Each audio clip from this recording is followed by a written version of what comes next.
개혁신당은 더 어려워요. 그리고 여자 비례대표는 1번 아니면 3번인데 한 명 될지 두 명 될지 모르는 상황인데 거의 양양자, 허나 이런 분들도 거기 뭐 신청도 할 수 없는 상황이에요. 이준석도 신청할 수 없는 상황이에요. 다 지역구로. 천하람도 신청 나간다 그런 거예요. 거기도 이제 김종인 위원장이 이번 조소된 거지 되게 어렵고 우선 민주당 쪽에서 온 분들 조홍천, 뭐 금태섭, 이원우, 양양자, 특히 이준석 이분들이 지역구에 나가 뛰는데 이분들이 지역구 선거를 뛰잖아요. 여론조사에서 굉장히 그 저조하게 나오고 있어요.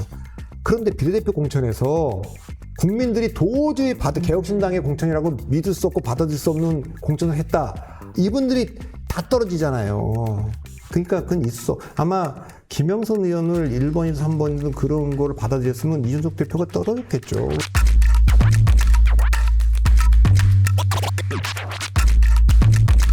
뉴스토마토가요, 추석 전 그리고 추석 후 대대적으로 홍보를 했습니다. 단독해서 김여사 공천 개입 의혹을 내세웠는데요.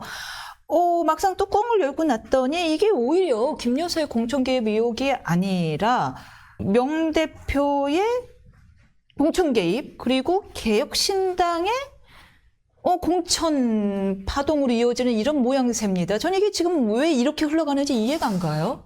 네. 뭐 좀 제가 보기에는 좀 과장된 보도인 것 같고 지금 현재 보도다. 팩트로만 보면 이제 세 건이잖아요. 2022년 대선 직후에 있었던 6월 지방선거가 치러진 보궐선거의 공천 요 문제 한 건이 있고 두 번째는 그때 당선됐던 그 김영선 의원이 그 자기 지역구에서는 어려우니까 김해로 옮겼으면 좋겠다는 김건희 여사의 텔레그램이 있었다라는 거. 세 번째는 요 김건희 여사의 그 요구를 폭로하겠다는 그 기자회견 조건으로 개혁신당이 비례대표를 요구했다. 요 세 가지잖아요. 그 중에서 이제 문제의 MC, 참고로 그 MC는 명씨입니다. 헷갈리지 마시고 이게 첫 번째 사건에서 관여된 거고요. 예, 네네. 그런데 제가 보기에는 저는 이제 그분 이름을 처음 들어보고 그랬는데, 근데 그 부산 경남 지역에서는 아주 유명한 분이고 그렇다 그래요. 그러니까 김영선 의원이 이제 그 지방으로 내려가서 원래 그분이 뭐 일산에서 국회의원 했지 않습니까? 비례대표도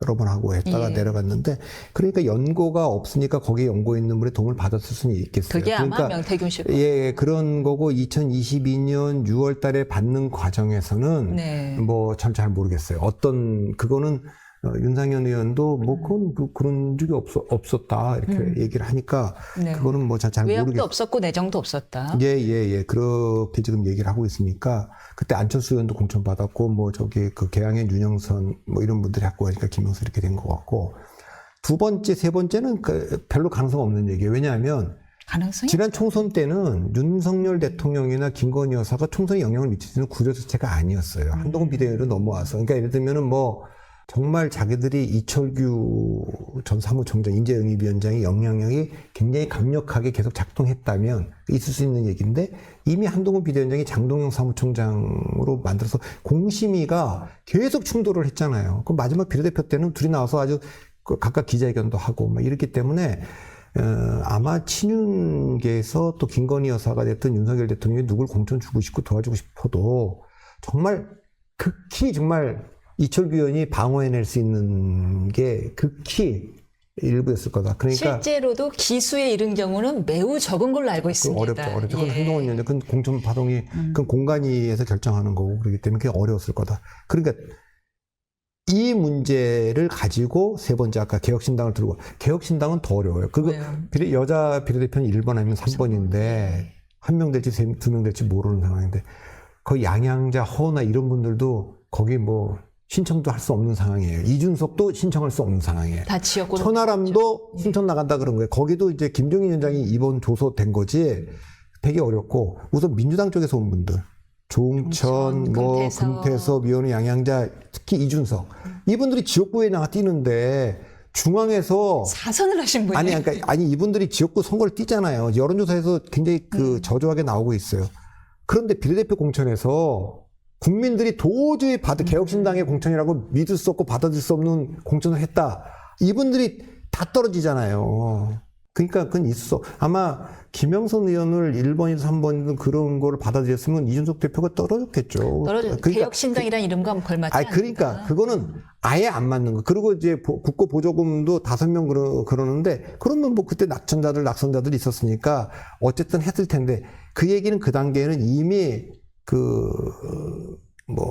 너무 나간 얘기고 우리가 개혁신당인데 그렇게까지 해갖고 돈 받는 거는 도움이 안 된다. 뭐 이런 상황이었기 때문에 저는 그냥 다 해프닝 같은 일이었던 것 같아요. 근데 다소 그런 의문은 있어. 아쉬움은요. 왜 그 시각에 그 바쁜데 거기까지 내려가서 굳이 만났을까? 그거는 전 잘 모르겠어요. 그러니까 그거는 뭐 이준석 대표가 뭐 7불사라인데 뭐 갔다 그러는데 저는 뭐 그한 이유를 잘 모르겠고 뭐 이준석 대표는 얘기를 했습니다. 그래도 그렇지 다 알고 지내던 사선 중진위원이 만나자고 하는데 그걸 어떻게 거절하느냐. 예, 그거는 뭐 그분 그 김영선 의원 때문인지 또 그 명태균이라는 분 때문인지 모르겠지만 뭐 그거는 뭐 인간적인 관계 때문에 꼭 좀 한번 봤으면 좋겠다. 그럼 뭐 그거 가서 보고 그거는 더 진행된 상황이 아니고 네. 진행될 수도 없는 상황이에요. 비례대표 공천과 관련돼서는 이준석 대표가 관철시킬 수 있는 분위기, 본인도 거기 그때 보면 정말 오래된 측근 중에 측근이라고 할 수 있는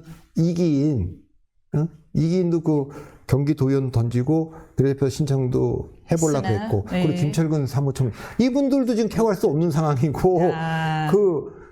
민주당 나와서 당 만들어서 들어왔던 양양자 의원, 또 허은하 국민의힘에서 탈당한 분들, 이분들 누구도 지금 뭐 비례대표를 할 수 없는 상황이잖아요. 그러니까, 그리고 공관위원장이 우선 김종인 위원장인데, 아이고. 그분이 어떤 분입니까? 저희 잘 알죠. 저는 그러니까, 네. 그거는 뭐. 말도 꺼내지 마요. 특유의 말투가 있으세요. 그건 뭐 되지도 않을.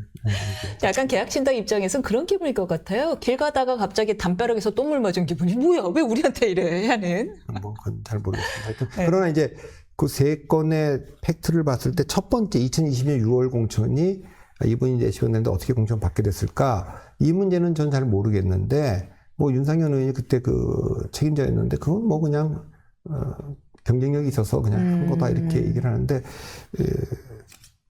원래 고향은 뭐 경남 지역이라고 얘기를 하시더라고요. 그거는 뭐 그렇겠지만 주로 뭐 비례대표하고 수도권에서 했으니까 이 문제는 지금 보도에 따르면은 뭐 김영선 전 의원과 명태균 대표 사이에 뭔가 이렇게 거래도 좀 있었고 그래서 뭐 금전거래가 나왔습니다. 그것도 뭐 실제로 그냥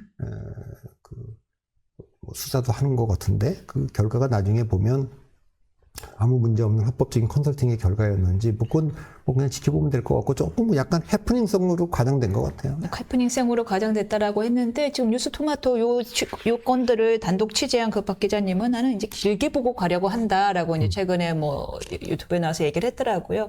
근데 길게 가게 될지, 근데 길게 가더라도 목표물은 분명해야 되는데 지금 약간 난사되는 느낌이라 이 뉴스가 어디로 튈지 모르겠습니다.